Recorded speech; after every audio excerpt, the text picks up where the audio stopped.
Bismillahirrahmanirrahim. Assalamualaikum warahmatullahi wabarakatuh. Anak-anak siswa-siswi kelas 12, kita bertemu lagi. Sekarang kita bahas bab yang baru. Dimana kita kemarin bab 3 membahas tentang munakahat atau tentang pernikahan. Sekarang kita bahas bab 4 tentang ihsan. Ya. Kita langsung supaya cepat. Bapak tidak akan panjang-panjang untuk bab ini.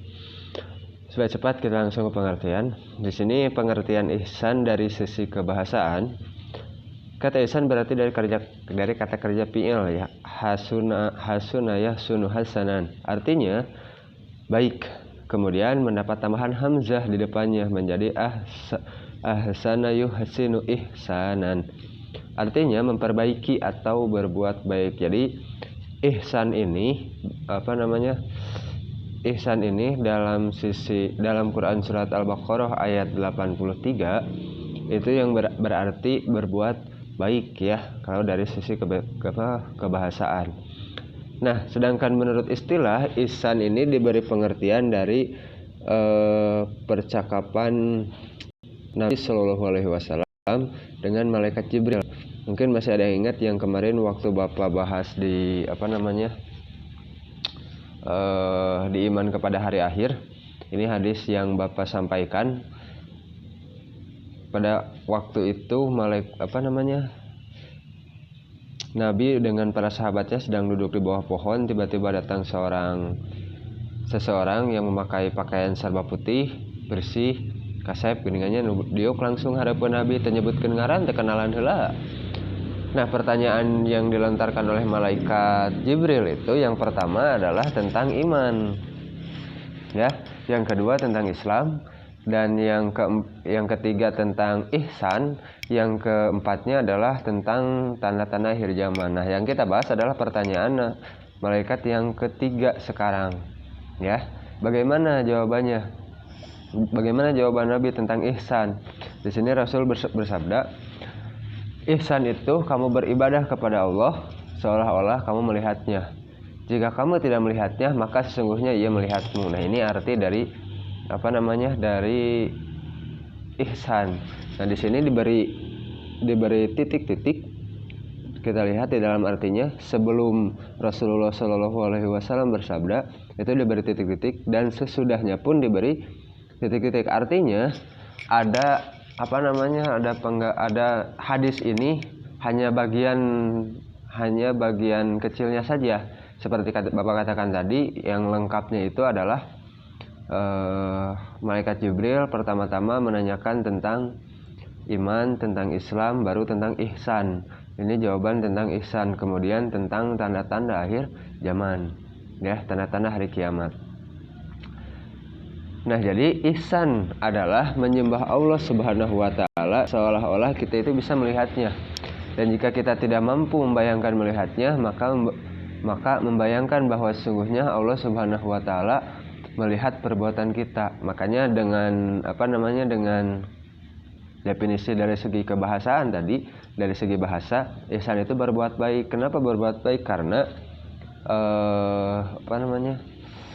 kita ini sedang diperhatikan oleh Allah, ya. Nah, dengan kata lain, ihsan adalah beribadah dengan ikhlas. Bisa juga seperti itu. Baik yang berupa ibadah khusus seperti sholat dan sejenisnya, maupun ibadah umum atau ibadah mahdoh seperti sholat, atau ibadah ghair mahdoh seperti beraktivitas sosial seperti bekerja, terus belajar. Itu bisa menjadi amal akhirat, bisa menjadi suatu ibadah kalau kita meniatkannya untuk beribadah. Nah, ini tentang pengertian ikhlas. Jadi kalau misalkan orang secara singkatnya, orang yang ihsan itu akan lebih teliti dalam berbuat, akan lebih teliti dalam bertindak, ya, bukan hanya ketika diawasi oleh CCTV saja. Tidak seperti itu, karena dia merasa dia diperhatikan oleh Allah. Bukannya kita beriman kepada malaikat dan kita yakin bahwa di sebelah kanan kita ada malaikat, di sebelah kiri kita ada malaikat yang mencatatkan dua amal kita, baik itu amal baik ataupun amal buruk, kan semuanya dicatat. Jadi orang yang ihsan itu yakin dia mampu berbuat baik karena dia selalu diawasi oleh Allah Subhanahu wa taala. Da hese ari ngabayangkeun mah ku Bapak oge henteu. Dan misalnya Bapak juga tidak bisa seperti itu karena secara logika kita tidak pernah melihat Allah Subhanahu wa taala. Ya kan? Ngabayangkeun bentukna kumaha daripada engkena jadi musyrik nu kabayangkeun ka mana wae. Kalau tidak mampu melihat membayangkan kita melihat Allah Subhanahu wa taala, ya setidaknya kita yakin bahwa Allah Allah sedang melihat kita. Ya. Minimal batasan ihsan itu seperti itu. Jika kita yakin bahwa kita diawasi 24 jam oleh Allah Subhanahu wa taala, maka perbuatan kita akan teratur. Ya, perbuatan kita akan teratur. Terus kalau misalkan nanti kalian sekolah terutama dalam mencari rezeki ya, banyak sekarang trending fenomena snack video, PitTube, TikTok Cash dan lain-lain. Nah, untuk berbuat ihsan, kita mencari rezeki itu bukan hanya yang berstatus legal, ya. Ini salah satu perbuatan ihsan, tapi juga harus halal, ya. Karena kalau misalkan uang dari hasil uang yang haram, itu nantinya akan kembali merusak tubuh kita, ya. Itu akan menjadi dosa kalau dari perbuatan haram, ya. Untuk pembahasannya sudah kemarin di video sebelumnya, kenapa Bapak katakan VTube, snack video, fenomena nonton video dapat uang lah. Katakan aplikasi sejenis seperti itu dengan sistem seperti itu hukumnya haram, tapi bisa juga jadi halal ya, asalkan satu kita tidak mengeluarkan modal, yang keduanya yang yang di bawah, karena itu kan yang dilarang itu adalah sistem Ponzi atau piramida. Nah, artinya orang yang paling atas itu harus mengajak dua teman di bawah, ya. Jadi yang paling atas mengajak dua teman di bawah. Nah, yang paling penting tadi bisa jadi halal asalkan yang dua ini yang dibawa contohlah, ambil kita contoh snack video itu kan, kalau mau dapat uang yang besar kita harus mengajak teman, mengundang teman. Nah, dengan orang yang kita undang ini, kalau kita mau rezeki yang halal, orang yang kita undang ini harus ridho, ya, harus ridho. Bapak kemarin ngalaman Bapak kemarin nyobaan dah hayang apal teh sistemna cara kerjana kumaha, diasupkeun ku babaturan ya sarwa guru, diasupkeun ku babaturan keun antep. Caranya mengajak itu tidak secara detail, ya. Cara mengajaknya itu tidak secara detail, harusnya dijelaskan dari aturannya. Kamu dapatnya sekian, saya dapatnya sekian, itu harus dijelaskan. Jangan sampai kita berpromosi mengajak teman hanya dengan download aplikasi nanti bisa dapat uang. Nanti saya kasih tahu caranya. Jangan seperti itu. Termasuk banyak juga di sosial media seperti Facebook mempromosikan dengan yang belum install snack video saya kasih pulsa 5.000. Terus apalagi itu untuk kepentingan main game kalau nggak salah. Da teu arapal Bapak mah penting apalna eta, oh ieu jang ieu gitu. Teh naon ngaranna poho deui teh apal. Nah, dengan banyak yang berpromosi mengajak teman itu dengan cara seperti itu, padahal bukan itu yang terpenting, ya. Tapi yang terpenting itu adalah orang yang diajaknya itu harus ridho, ya. Dan aturannya harus dijelaskan, itu yang paling penting. Nah, kita lanjutkan. Membaca dengan tartil ayat Al-Quran dan terjemahnya yang mengandung perintah berlaku ihsan. Oke. Untuk ini kita skip supaya lebih singkat videonya. Kita langsung ke artinya. Dan ingatlah ketika kami mengambil janji dari Bani Israel, janganlah kamu menyembah selain Allah Subhanahu wa taala. Dan berbuat baiklah kepada kedua orang tua, kerabat, anak-anak yatim dan orang-orang miskin. Dan berbuat baiklah kepada orang tua, kerabat, anak-anak yatim dan orang-orang miskin. Dan bertutur katalah yang baik kepada manusia. Laksanakanlah sholat dan tunaikanlah zakat.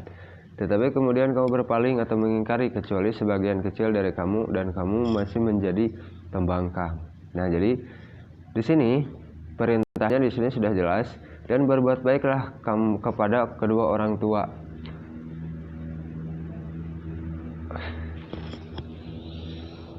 Pada sini wabil, kalau dalam dalam bahasa Arabnya itu adalah wabil walidaini ihsanan, dan berbuat baiklah kepada kedua orang tua ini yang paling utama ya. Nah apa teh ka Allah heula eta mah geus kudu disebutkeun. Nah manusia pertama yang harus kita berbuat baik adalah kedua orang tua. Yang kedua adalah kerabat, saudara, anak dulur, lanceuk ya kan, terus anak-anak yatim dan orang-orang miskin. Terus ada juga perintah bertutur katalah yang baik kepada manusia. Lain bahasana teh kebun binatang tuluy kabeh bararijil. Jangan sampai seperti itu. Kita lanjutkan. Ini perintahnya sesuai Quran surat Al-Baqarah ayat 83. Penerapan tajwid kita lewat. Terus tentang kosakata pun sama supaya cepat. Nah, kita baca tafsirnya. Dalam ayat di atas, Allah Subhanahu wa taala mengingatkan Nabi Muhammad sallallahu alaihi wasallam atas janji Bani Israel yang harus mereka penuhi, yaitu bahwa mereka tidak akan menyembah sesuatu selain Allah Subhanahu wa taala. Setelah itu, disusul dengan perintah berbuat baik kepada orang tua, amal kebajikan tertinggi karena melalui kedua orang tua itulah Allah Subhanahu wa taala menciptakan manusia. Nah, ini maksudnya ya. Yang paling tinggi kepada sebenarnya ada sih yang lebih tinggi dari orang tua ya. Siapa itu? Yaitu guru ngaji. Nah paling guru sekolah, guru sekolah mah digaji, guru ngaji mah saha nu ngagajihna ya kan. Guru ngaji, kenapa guru ngaji ini lebih lebih tinggi daripada orang tua? Karena kalau dari orang tua itu istilahnya menurunkan, kan kita asalnya itu dari surga ke dunia. Kita kan lahir di dunia sekarang, sedangkan guru ngaji itu menaikkan di dunia supaya kembali lagi ke surga, ke akhirat. Nah itu maksudnya kenapa guru ngaji lebih katakanlah lebih tinggi daripada orang tua. Makanya kalau misalkan orang tua kita berbuat, tapi walaupun seperti itu orang tua itu tetap tidak boleh dilawan ya, tetap tidak boleh dilawan. Nah kita lanjut. Sesudah Allah Subhanahu wa taala menyebut hak kedua orang tua, disebutkan pula hak kerabat atau kaum keluarga seperti kata bahkan tadi, adik, kakak, terus budak lanceuk, budak dulur gitulah, disebutkan dulur, budak emang, budak ua ya kan, itu berhak yang berbuat kebajikan kepada mereka. Kemudian Allah Subhanahu wa taala menyebut hak orang-orang yang memerlukan bantuan, yaitu anak yatim dan orang miskin. Kemudian baru kepada anak yatim, terus orang miskin.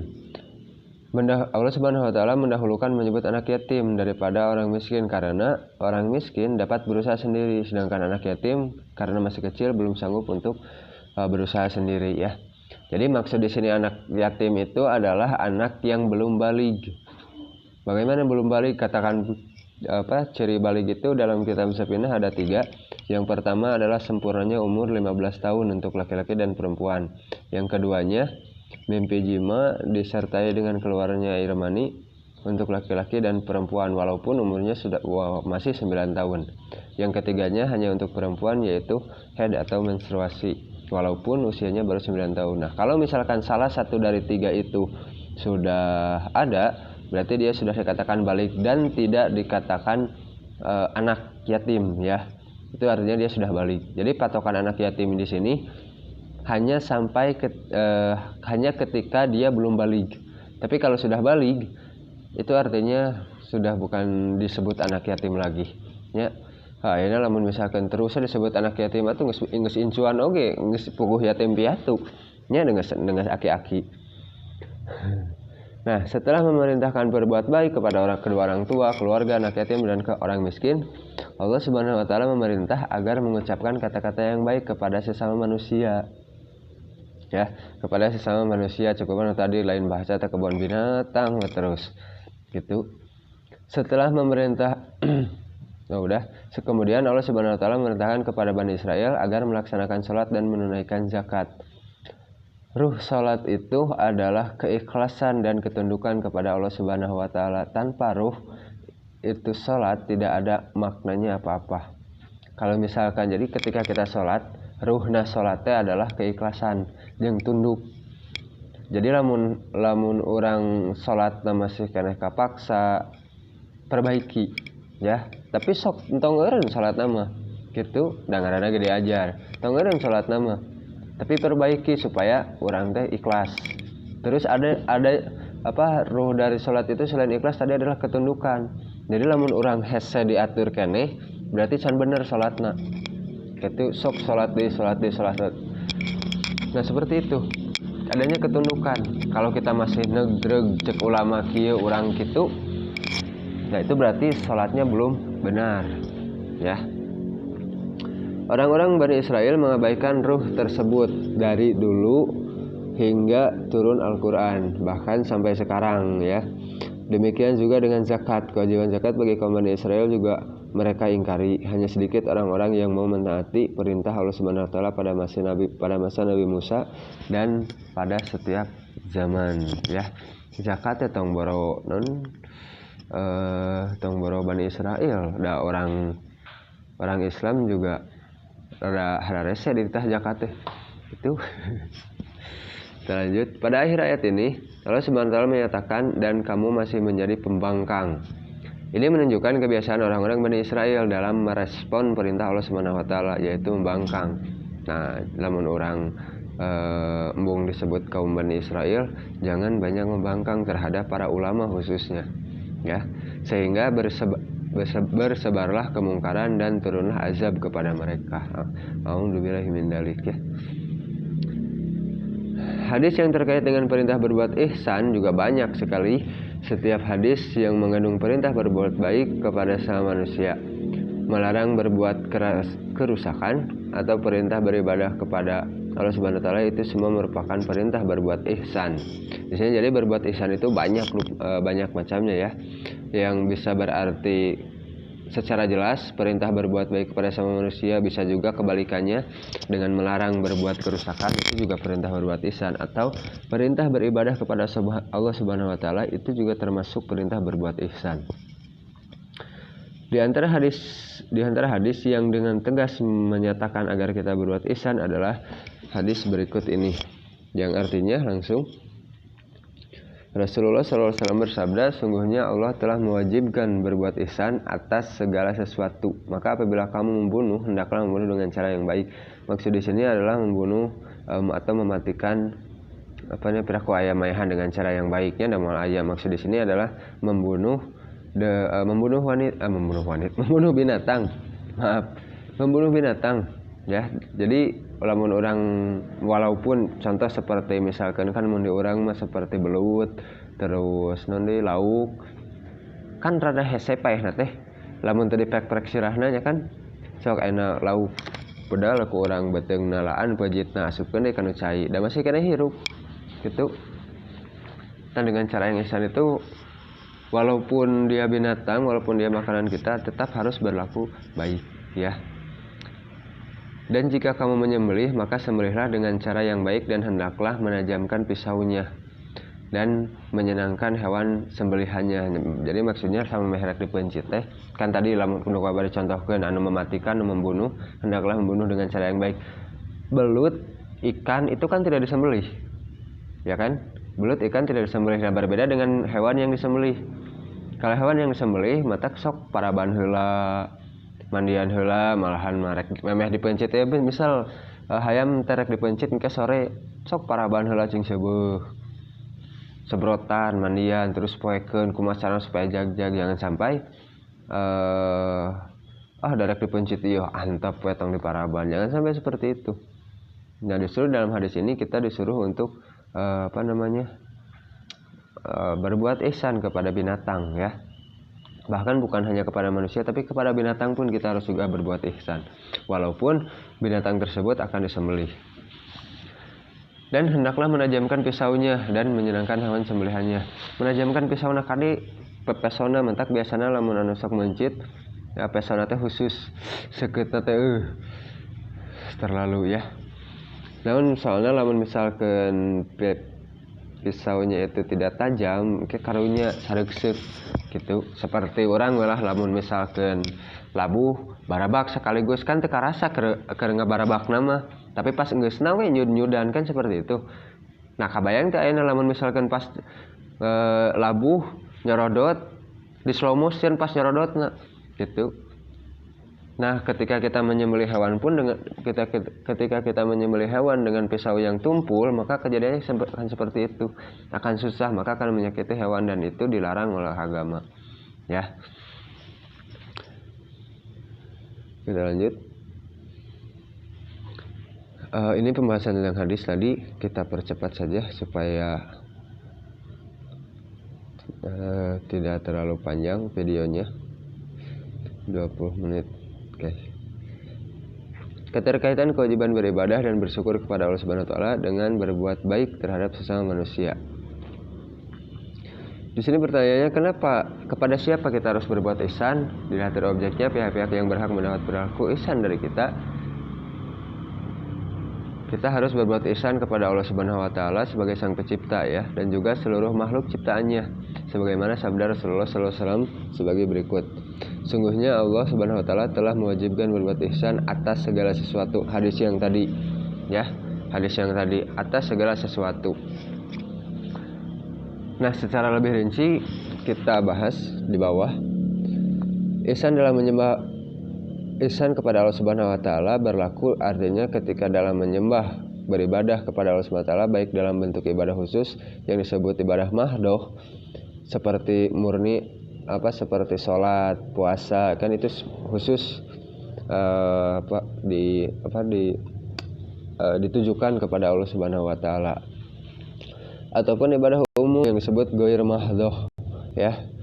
Ibadah sosial seperti belajar, mengajar, berdagang, makan, tidur, dan semua perbuatan manusia yang tidak bertentangan dengan aturan agama. Berdasarkan hadis tentang ihsan di atas, ihsan kepada Allah Subhanahu wa taala mengandung 2 tingkatan seperti berikut. Nah, di sini tingkatan ini sesuai dengan hadis yang pertama tadi ya, yang obrolan malaikat Jibril dengan Nabi. Beribadah kepada Allah Subhanahu wa taala seakan-akan melihatnya. Ini tingkatan yang pertama. Kata Bapak sendiri tidak sanggup. Nah, karena ini tingkatan ihsan yang paling tinggi ya.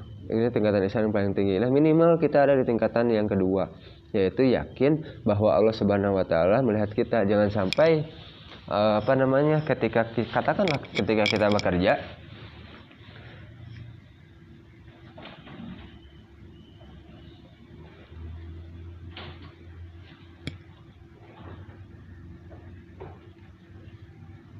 nggak gentos saya Pak. Oh.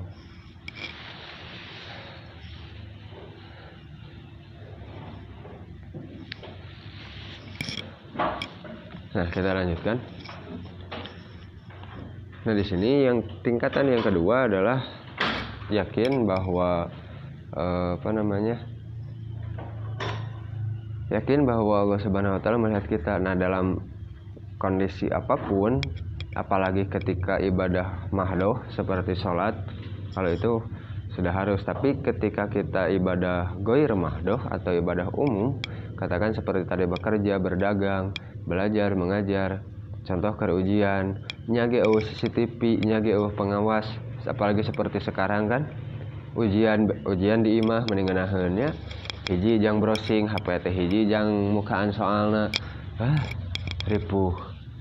Nah, jangan sampai seperti itu, karena kalau misalkan orang yang ihsan, dia tidak akan seperti itu. Dia menjawab sesuai dengan kemampuannya. Makanya Bapak tekankan untuk menjawab soal-soal baik itu PTS, UAS, terus kuis atau ulangan harian. Kalau misalkan ada soal yang dikasih dengan Bapak, jangan dijawab dengan jangan dijawab dengan hasil Google, karena itu sudah pasti salah.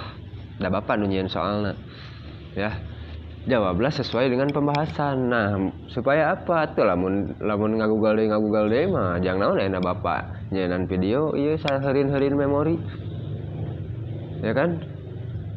Nah, jadi seperti itu, terutama khusus untuk mata pelajaran Bapak, jangan kalau mau nilainya bagus, jangan menjawab dengan hasil Google, ya.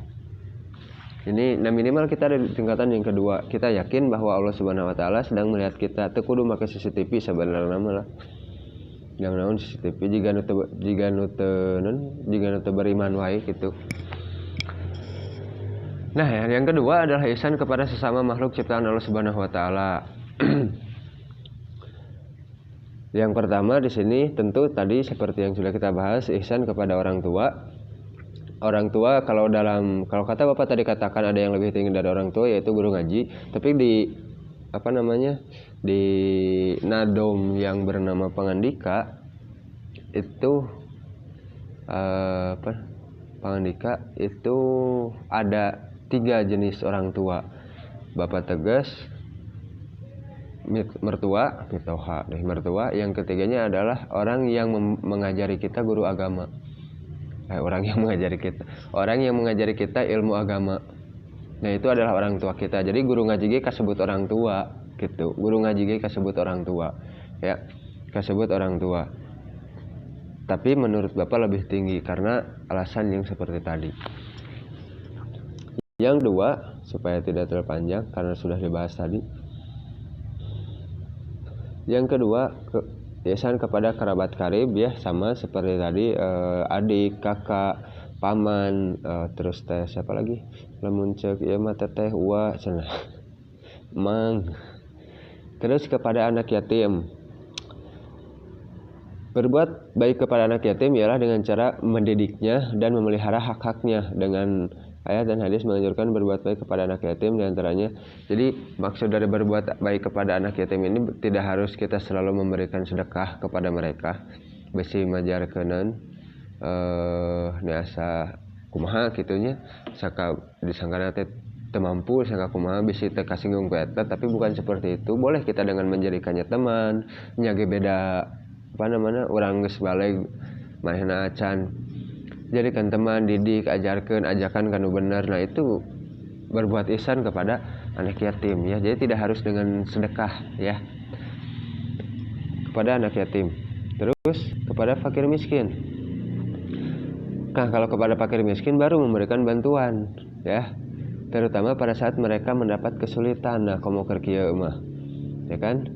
Komo keur kieu mah. Terus kepada tetangga, ya, setelah habis kepada tetangga dekat dari kerabat atau tetangga yang berbeda yang berada di dekat rumah. Serta tetangga jauh, baik jauh karena nasab maupun jauh karena yang berada jauh dari rumah. Biasanya minimal se-RW lah. Gitu, minimal se-RW lah. Nah, ketika kita membuat kejelekan se-RW mah apalin gitu. Terus kepada tamu, ini jelas ya, kalau kepada tamu secara umum adalah dengan menghormati dan menjamunya. Dan menjamunya malah aya dongeng cenah, bakatku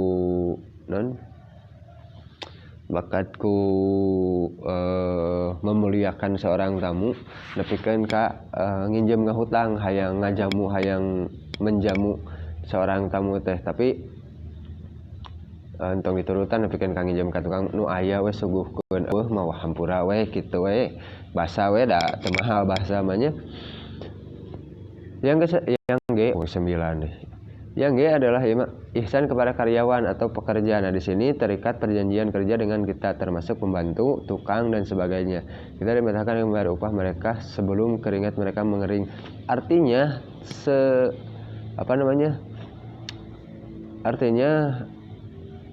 buru-buru gitu. Kalau misalkan sudah ditentukan tanggal sekian, ya bayar tanggal sekian, ya, bayar tanggal sekian.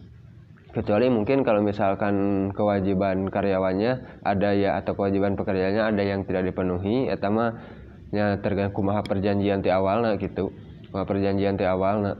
Tapi kalau misalkan kewajibannya terpenuhi, ya orang wajib bayar buru-buru. Bahkan di sini anjurannya adalah sebelum mereka mengering. Jadi kudu nama gajian teh unggal poe. Begitu dibayar begitu selesai bekerja langsung dibayar. Harusnya seperti itu. Tapi yang paling cepat di kita itu gajian itu yang paling cepat, ya, kuli bangunan.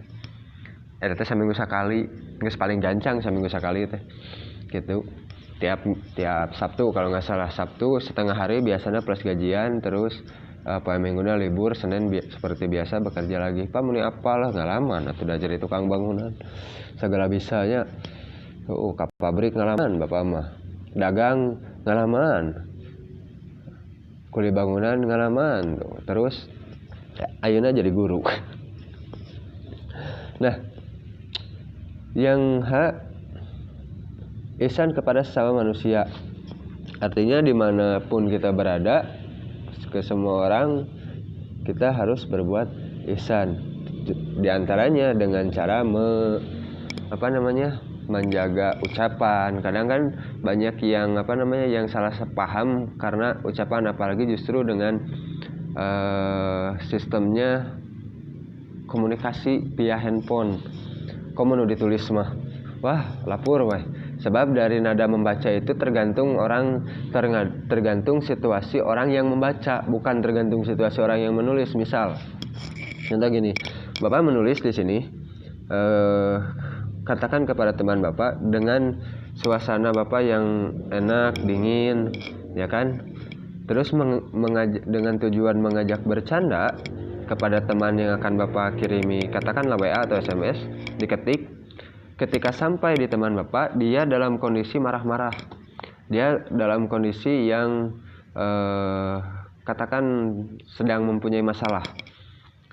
Ketika dia baca, maka dia akan membaca dengan nada yang tinggi, ya kan? Dengan nada yang tinggi, sehingga terjadilah kesalahpahaman. Ya seperti itu. Jadi jangan loba makanya Bapak katakan memberi materi bukan hanya memberikan modul, tetapi dengan penjelasannya, ya. Yang mungkin ini yang terakhir, berbuat ihsan kepada bintang. Ada apa?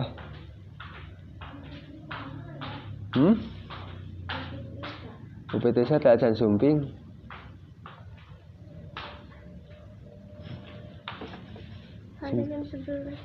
Simpan di paling itu tuh. Bu siapa? Bulia mah duka ada tera di dia. Oh, nya tuh anak ada tabu sabaraha. Ayeuna tabu sabaraha.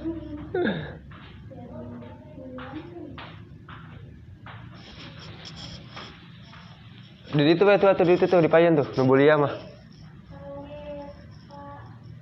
Siapa? Oh, Pak Ijang.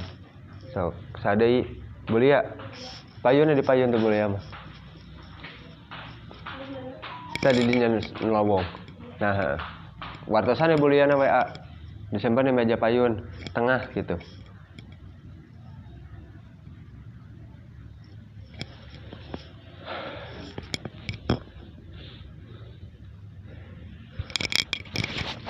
Atas. So, di luar bapaknya nuju teleponan. Nah, kita lanjut. Jadi yang di sini adalah berbuat ihsan kepada binatang seperti yang sudah dibahas tadi di awal. Yang terakhirnya adalah berbuat ihsan kepada alam sekitar. Jadi berbuat ihsan kepada alam sekitar itu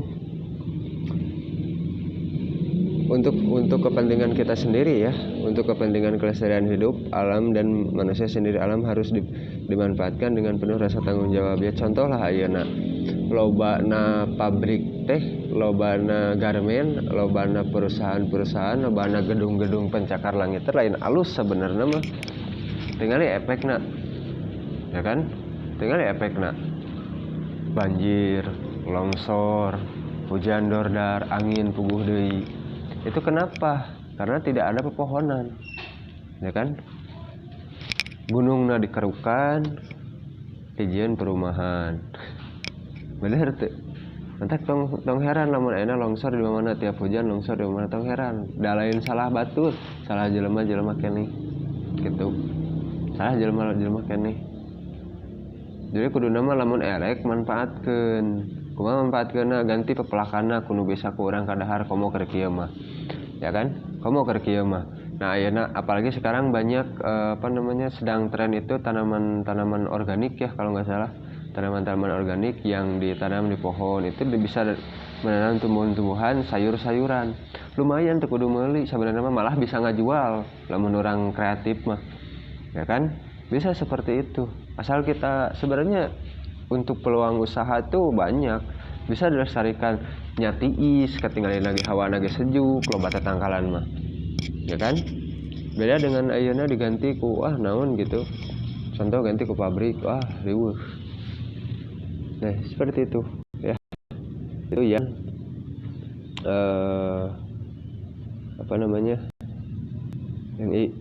jadi kepada alam sekitar. Nah, itu mungkin yang kita untuk pembahasan hari ini. Tong panjang teuing lah, tong 35 menit. Itu untuk pembahasan hari ini. Jadi kita ihsan itu tadi kepada orang tua, kerabat, terus anak yatim, fakir miskin, tetangga, terus apa lagi tadi deh? Binatang, kepada alam sekitar ya, alam sekitar. Oh ya, maaf lupa, kepada Allah Subhanahu wa taala yang pertama ya, kepada Allah Subhanahu wa taala. Untuk ihsan kepada tamu tuh ya, kepada karyawan, kepada sesama manusia. Jadi ihsan ini kita wajib. Untuk hikmah dan manfaat ihsan kita bahas minggu depan. Untuk tugasnya